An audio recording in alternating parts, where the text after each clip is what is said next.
Je m'appelle Wayne, j'ai 30 ans. Je suis né dans la région parisienne, dans le 9-5, à côté de Cergy. J'ai toujours été un enfant assez calme. Ma mère m'a dit récemment que je voulais être réparateur de gens. Je voulais de l'urgence, je voulais du terrain, je voulais de l'aventure. Et je voulais du concret, donc j'ai pensé à l'armée directement. Fin 2018, moi j'étais dans ma seconde mission avec le groupe. À ce moment-là, je sentais qu'il y avait quelque chose qui n'allait pas au niveau de ma santé. Je faisais beaucoup d'allers-retours aux toilettes. Pas forcément de fatigue, pas forcément de... Enfin, on était en mission, on bossait beaucoup. Mais par contre, très contraignant de devoir faire pipi tout le temps. Ça faisait peut-être un mois que je commençais à vraiment devoir aller vider une vessie toutes les demi-heures, à courir pour aller aux toilettes du camp pour uriner. Ça devenait contraignant. J'avais, je pense, quelque part un peu peur que ce soit quelque chose d'important. Sur le terrain où là, vraiment, j'ai senti que c'était pénalisant pour moi et pour le groupe. Où je me suis dit, il faudrait que j'aille consulter quand même. Je pensais à une infection urinaire, quelque chose comme ça. Et là, il m'a dit, ah, il y a quand même pas mal de sucre dans ton urine, il faut qu'on fasse les prises de sang. Je voyais qu'il avait une tête assez inquiète.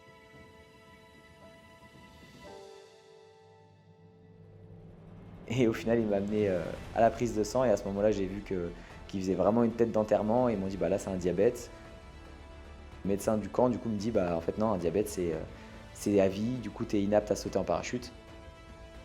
Donc sur le moment là, c'était un gros coup de massue, mais en même temps, je prenais pas encore conscience vraiment de ce que ça allait impliquer. Donc j'en rigole un petit peu avec le médecin, je dis bah c'est pas grave, je vais faire pilote d'hélico. Et il me dit non, non, mais t'es aussi inapte à partir en mission.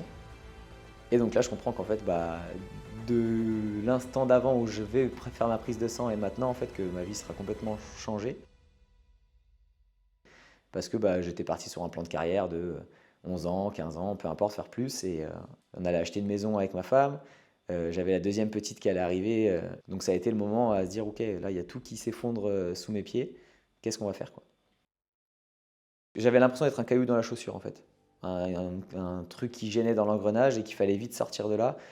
À ce moment-là, j'apprends du coup que ma carrière est terminée, en tout cas que mon contrat va se terminer dans un an et que ce sera très difficile de le reconduire. Au moment où je suis diagnostiqué, j'ai été envoyé dans différents endroits pour pouvoir être réaffecté en France.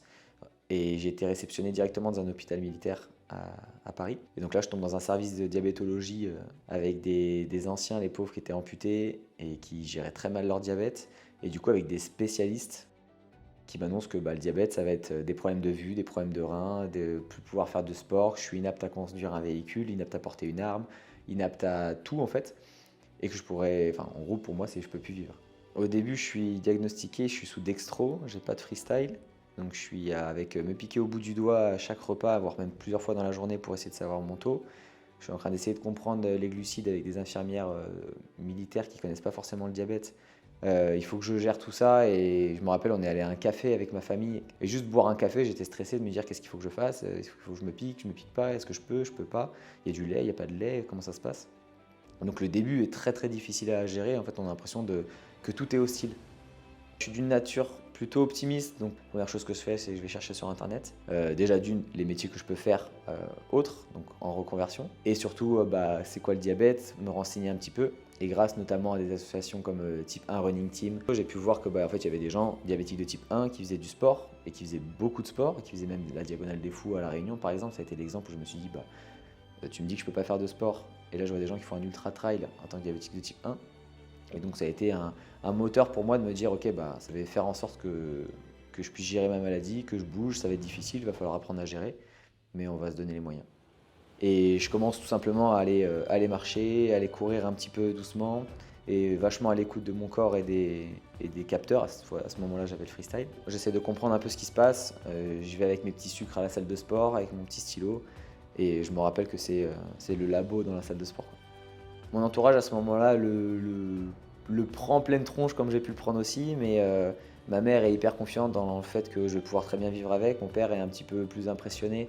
Ma femme vient directement à Paris pour pouvoir être à mon chevet et pouvoir essayer de comprendre. Elle fait directement des recherches sur l'alimentation d'un diabétique. Sur la première année post-diabète, j'ai très peur des sucres. C'est-à-dire que même ne serait-ce que voir, je me rappelle, il y avait Démotivateur Food sur Facebook, voir leurs grosses recettes de sneakers géants avec du caramel et trucs, ça me donnait la gerbe. Vraiment tout ce qui était sucre, raffiné, tout ça, j'avais éliminé de mon alimentation. Le temps de me sevrer, le temps de comprendre mes besoins et une alimentation avec des glucides les plus complexes possibles. On commence à s'intéresser à l'index glycémique. On essayait de comprendre un petit peu l'impact des sucres et des glucides dans le corps. J'aime bien manger, mais s'il faut manger ça parce que ça m'apporte les choses et que c'est pas forcément fou en goût, je le fais quand même. Donc j'avais pas trop ce problème de frustration parce que j'avais arrêté les sucres. Au contraire, ça m'a permis de retrouver un palais. Ça m'a fait beaucoup de bien cette période-là. Et je trouvais énormément de plaisir dans l'alimentation en plus parce qu'on travaillait avec des produits frais, bruts, où du coup je me rendais compte que on pouvait manger bien et ça pouvait être bon. Dans cette période-là, je me rends compte que le diabète me force à prendre des décisions pour ma santé, mais que c'est plutôt bon justement pour ma santé. Et j'avais des personnes autour de moi qui me disaient ah mais du coup tu peux plus manger ci, tu peux plus manger ça. Et je leur disais mais en fait justement je ne peux plus, enfin si je peux manger, c'est juste que c'est mauvais pour ma santé. Et je leur disais et je leur dis toujours que l'alimentation d'un diabétique, en tout cas la bonne, c'est l'alimentation que tout le monde devrait avoir. Que les sucres c'était quand j'avais décidé, en fait c'était plus d'être en pleine conscience de ce que j'apportais à mon corps, sciemment ou non, et pas justement être passif et subir ce que socialement on nous apportait. Quand j'ai été diagnostiqué, je me suis remis en question et j'ai culpabilisé pour me dire que pourquoi mon corps en fait me lâchait maintenant alors que j'étais bien sportivement, que ma carrière se passait bien. Sur le moment, j'aurais préféré me prendre une balle en mission quand j'étais là-bas. Je me suis dit j'aurais préféré prendre quelque chose de concret qui n'était pas de ma faute, que là je prenais ça comme mon corps qui me lâchait. Alors que j'ai toujours prôné que les gens qui sont malades, c'est parce qu'ils l'ont choisi, c'est parce qu'ils font pas ce qu'il faut, etc. Et là que je me retrouve avec un diabète de type 1, ça a été un petit peu leur tour de raquette. Au moment où je suis diagnostiqué, je comprends que ma vie sera différente et je suis pas du tout d'une nature à m'apitoyer et je suis plutôt optimiste, donc je cherche des solutions. Je me dis ok, si ça arrive, c'est pas pour rien. C'est qu'on a prévu un plan pour moi qui est autre que celui que j'avais prévu moi. Dès les premiers jours, j'ai mes onglets qui sont en train de rechercher pour une reconversion, je suis en train de regarder comment m'alimenter correctement et je me dis ok, quelle sera ma nouvelle vie. La plupart de mes amis sont des personnes qui sont avec moi au groupe et donc qui travaillent avec moi et forcément c'est un train qui va très vite l'armée, d'autant plus des groupes comme cela. Donc quand je quitte le groupe, j'ai l'impression vraiment de sortir d'un wagon qui est en train de rouler et de me faire dépasser à fond et de sortir de ça. Donc je me retrouve seul, heureusement que j'avais une famille à ce moment-là, pour justement m'épauler et me sentir accompagné sur ce moment-là. Parce qu'au niveau des amis, il y a beaucoup d'incompréhension et il faut qu'on continue d'avancer. Ouais, à ce moment-là, je perds ma carrière professionnelle et je perds aussi mes amis. Là, cette phase de switch, elle va vite et en même temps, j'ai besoin que ça aille vite dans ma tête pour rebondir. Pendant mes phases de test, je me fie beaucoup à ma glycémie et à mon état de santé général, donc que ce soit mes performances en sport et de ce que donne ma courbe glycémique surtout. Et j'essaie de gérer un petit peu ça au mieux et mon état de santé général. Pour justement augmenter un peu plus mes apports et réduire au maximum mes pics, on commence à entendre parler d'index glycémique, de charge glycémique, on commence à comprendre les influences des différentes farines qu'on utilise. Et donc à ce moment-là, j'ai même pas une phobie, mais un dégoût pour tout ce qui est farine blanche et aliments qui sont faits de base de farine blanche. Donc on bascule avec tout ce qui est complet, avec tout ce qui est épeautre, avec tout ce qui est... on essayait toutes les farines différentes pour voir et on testait. On testait les différentes recettes, on testait les desserts, les gâteaux, les collations pour voir justement laquelle avait un impact le moins grand sur ma glycémie et qui en même temps me permettait d'avoir de l'énergie pour pouvoir être en forme et qui me permettait aussi de reprendre du poids. Et donc on a joué un petit peu sur ça pendant plusieurs mois et années. Au début, je crains plus l'hypoglycémie forcément parce qu'elle se sent et qu'elle me met dans l'incapacité rapidement. Donc je cherche à l'éviter en étant un peu trop haut. Et du coup, j'ai plutôt tendance à être avant le sport, un peu en hyperglycémie à 200 à peu près, à être dans le orange, enfin dans le jaune là, à pouvoir flirter avec ça. Et en fait, je me rends compte que je suis pas forcément hyper performant dans cette plage. Et donc j'essaye de redescendre un petit peu plus. Et je me familiarise un peu plus avec l'hypo, puisque finalement je peux avoir plus rapidement un impact en mangeant un petit truc et en pouvant continuer à performer en me sentant frais, plutôt qu'être trop haut en sucre, trop haut en glycémie, pardon. Et du coup d'avoir besoin de me piquer ça prend plus de temps à changer, je trouve. L'hypo elle me fait peur Au début, parce que je dois apprendre à la gérer, et surtout c'est au niveau des sens, de ce que ça m'apporte dans l'instant où je suis en hypo. Je me sens vraiment, je déteste pas avoir le contrôle de mon corps. Et en hypo, je sens que la bonne hypo, hein, je sens que dès que je dépasse au début, dès que je suis à 70 ou en dessous, je sens que je tremble, je sens que j'ai chaud, je transpire, je suis pas bien. Et ça, je déteste ça. Et donc du coup, j'avais vraiment cette peur de me dire qu'est-ce qui se passe si je peux pas gérer, je peux pas me resucrer. Donc je faisais hyper attention de ne pas y aller. Mais en même temps, je voulais pas trop manger de sucre ou quoi. Donc j'avais essayé de trouver des choses qui pouvaient me resucrer sans trop me faire remonter. Et donc pendant longtemps, je faisais beaucoup d'hypo. Les diabétologues me disaient attention, vous en faites trop. Mais je préférais être un peu bas et jouer un petit peu avec mon hypo et être mieux. Je me sentais mieux au final. Donc j'ai inversé la tendance d'avoir peur d'avoir cette sensation. Ah bah en fait, quand j'y suis, je peux plus facilement remanger quelque chose. Et ça va dans mon sens puisque je veux reprendre en masse, j'ai besoin de manger. Et donc si je suis en hyper, je ne veux pas manger, alors que si je suis un peu en hypo, je peux manger. Plutôt qu'avoir peur de ce hypo, ouais, j'apprends à l'apprivoiser et à pouvoir flirter avec cette sensation de maîtrise en fait, que je peux avoir à ce niveau-là. Je me rends compte que le domaine du sport m'épanouit encore plus, d'autant plus que je me sens vraiment légitime dans ce domaine puisque j'en ai toujours fait. Et je me forme un peu en tant que, enfin pas un peu, je me forme en tant que coach. Je passe mon diplôme de coach sportif et je faisais moi-même du CrossFit depuis notre arrivée à Toulouse, donc ça faisait un peu plus de 2 ans. Et donc j'adorais cette pratique, je me suis dit j'ai envie de coacher là-dedans. Le CrossFit, c'est plusieurs disciplines variées, avec la gymnastique, avec des exercices d'haltérophilie et avec du conditionnement, donc du cardio, que ce soit des exercices de rameur, de vélo, d'aller courir dehors. Le principe du CrossFit à la base, c'est de mélanger des disciplines et d'en faire une grosse. C'est ce qui me plaisait justement parce que j'ai toujours aimé plein de sports. J'ai jamais été quelqu'un de spécialisé dans quelque chose. J'aimais pouvoir toucher à tout. Et là, je me rendais compte qu'il y avait une discipline qui portait ce nom-là. Donc ça me plaisait bien. Ce qui me plaît dans le CrossFit, c'est qu'il y a toujours quelque chose de nouveau à apprendre, qu'il y a plusieurs disciplines. Donc tu peux être bon dans une ou deux et avoir besoin de bosser la troisième pour évoluer. Donc j'aime vraiment ce truc de voir que les poids augmentent au fur et à mesure sur la barre, donc voir qu'on peut quantifier une progression, voir que le cardio augmente, donc on voit qu'on peut ramer un peu plus fort, qu'on peut pédaler un peu plus vite, qu'on peut courir un peu plus vite, et le niveau très exigeant de la gymnastique avec des mouvements techniques, marcher sur les mains, pouvoir monter sur une barre, sur des anneaux, etc. Et avec la recherche du geste parfait, ça me plaît. L'avantage avec le CrossFit, c'est que on peut quand même gérer un peu sa glycémie, avoir ce qu'il faut comme matériel pour pouvoir contrôler, et que c'est un exercice qui est varié, ce qui fait que c'est un peu technique à apprendre à assimiler avec la glycémie au début, mais finalement on se rend compte que on a un moment de force, on va avoir tendance à sortir du coup le sucre et à l'emmener dans le sang, donc avoir une augmentation de la glycémie, et en même temps un effort qui peut être plus ou moins long, donc qui va nous faire baisser.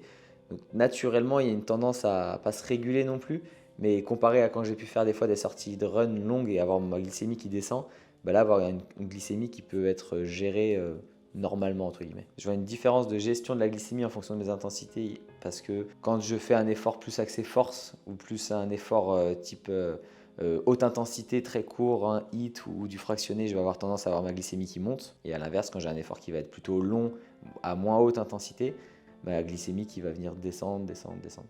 Tout ça, c'est quelque chose que j'ai pu expérimenter de moi-même et de fil en aiguille pouvoir un peu affiner cette courbe et comprendre pourquoi ça m'arrivait grâce à la science. À l'époque, on m'avait dit que j'étais plus apte à faire du sport du tout. J'ai voulu montrer qu'on pouvait faire du sport, qu'on pouvait même performer. Je peux faire un peu de crossfit en compétition à faible niveau, ce n'est pas les niveaux monstrueux que certains ont. Mais dans mon échelle, déjà, c'est une grosse réussite. Et en plus de ça, de pouvoir basculer sur l'accompagnement et montrer aux personnes comment faire du sport et leur apprendre ce que je connais, c'est un peu une réussite et une fierté de me dire que malgré qu'on a un diabète de type 1, on peut bouger, on peut bien bouger et on peut apprendre aux gens à bouger. Aujourd'hui, les personnes que je coach et qui me posent la question ou qui me voient sont au courant que j'ai le diabète parce que c'est quelque chose qui fait partie de ma vie au quotidien maintenant, c'est quelque chose que je gère et que j'ai pas de problème à sortir mon téléphone, mon freestyle et à leur dire que là je peux tout de suite faire mon WOD ou que là je vais faire ci ou ça. Et donc c'est des personnes qui sont curieuses et ça me permet de pouvoir leur renseigner un petit peu sur l'impact du sport et de la nutrition sur notre quotidien. Beaucoup font du sport parce qu'ils ont une notion vaguement que c'est important et de pouvoir leur montrer que physiologiquement en direct il y a des résultats, c'est important. Aujourd'hui, je pense que le diabète me limite en rien, au contraire, C'est plus un moteur de montrer que je peux me dépasser. J'ai toujours aimé me challenger et là d'avoir ce côté un peu... en plus, tu as le diabète, donc c'est un challenge encore plus grand. Moi, je me régale. Cette année, j'ai fait Ninja Warrior parce que j'adore les challenges. Ma grand-mère m'a challengé gentiment en me disant: ce serait bien que tu le fasses, je suis sûr que tu pourrais être pas mauvais. Et au final, je me suis dit, ça peut être l'occasion de médiatiser un petit peu le diabète de type 1, de montrer qu'on peut bouger et qu'on peut se dépasser. Et au final, ça a été l'opportunité, tout s'est présenté, toutes les portes sont ouvertes et ça a été une super expérience. Grâce à l'émission, j'ai eu pas mal de retours au moment de la diffusion de la communauté diabétique. Donc j'étais hyper touché parce que ça a été beaucoup de familles, beaucoup de parents qui me répondaient par le biais des réseaux que leur enfant avait pu regarder la télé, avait vu un diabétique pouvoir performer un petit peu dans Ninja Warrior, sans non plus avoir gagné, mais pouvoir aller jusqu'en demi-finale, c'était top. Et du coup, beaucoup de parents m'ont dit que les enfants avaient retrouvé espoir de faire du sport, qu'ils s'étaient dit que on pouvait être diabétique et être un ninja. Et c'est des mots qui font vraiment chaud au cœur parce que c'est l'objectif un peu de ce que je fais au quotidien, de pouvoir inspirer les jeunes et les moins jeunes à pouvoir vivre avec une maladie et même ceux qui ne sont pas malades, à pouvoir se dépasser. Si mon moi de l'époque pouvait me voir et voir la vidéo d'aujourd'hui, je lui dirais de ne pas écouter les avis préhistoriques de certains spécialistes ou non spécialistes d'ailleurs, de se renseigner, d'expérimenter et de se rapprocher de personnes qui ont vécu la même chose, qui vivent la même chose et qui ont la vie qu'on aimerait avoir, en tout cas qui sont en train d'aspirer à avoir cette vie-là. Ça permettrait d'éviter quelques erreurs et de pouvoir rester optimiste. Pour rencontrer un petit peu les personnes du domaine, j'ai cherché sur YouTube, j'ai cherché sur Instagram avec les hashtags, j'ai tapé diabète de type 1 et après, de fil en aiguille, avec les personnes qui commentent, c'est un peu aller chercher. Il y a pas mal de communautés de diabétiques qui se créent. Et surtout, chercher des communautés dans le sport parce que, comme je disais tout à l'heure, il y a beaucoup de personnes qui se plaignent et qui se complaisent dans cette maladie et ça va très vite de créer un groupe de personnes qui s'écoutent et qui se satisfont de leur situation. Et il y a une petite communauté marginale de personnes qui ont envie de se bouger, qui ont envie de faire du sport. Et c'est ces personnes-là que je cherchais et que je commence à trouver. Et on est de plus en plus nombreux et on va montrer que le diabète peut être une force. Principal point positif du diabète aujourd'hui, c'est que j'ai une bonne excuse pour pouvoir m'échapper et faire du sport tout le temps. Mais aujourd'hui, le diabète, c'est une excuse en plus pour prendre encore plus soin de ma santé. Et ça, j'en suis reconnaissant. Et le diabète s'adapte à mon mode de vie et je m'adapte à mon diabète. C'est une cohabitation intelligente. Il n'y a pas un qui est le chef de l'autre, on bouge ensemble, même si un jour ou l'autre il s'en va, ça me va aussi.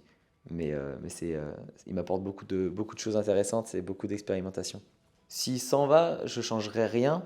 Simplement, le point négatif du diabète que je trouve enfin, c'est juste qu'il y a de la logistique à avoir avec la pompe ou la piqûre, à penser à combien je dois me piquer. Mais sinon, mon alimentation, je garderai la même. Mon mode de vie sportif, je garderai le même.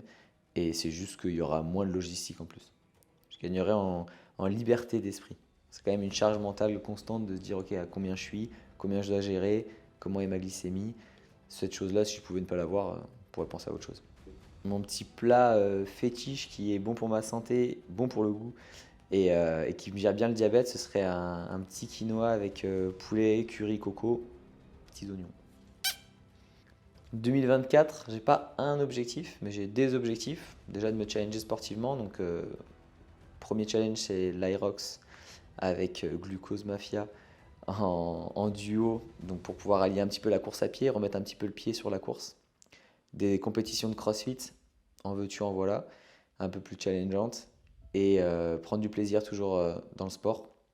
Et professionnellement, pouvoir m'épanouir dans le coaching et accompagner de plus en plus de monde. Petit mot de la fin, c'est continuer à croire en vous, continuer à croire que c'est possible, parce que ça l'est.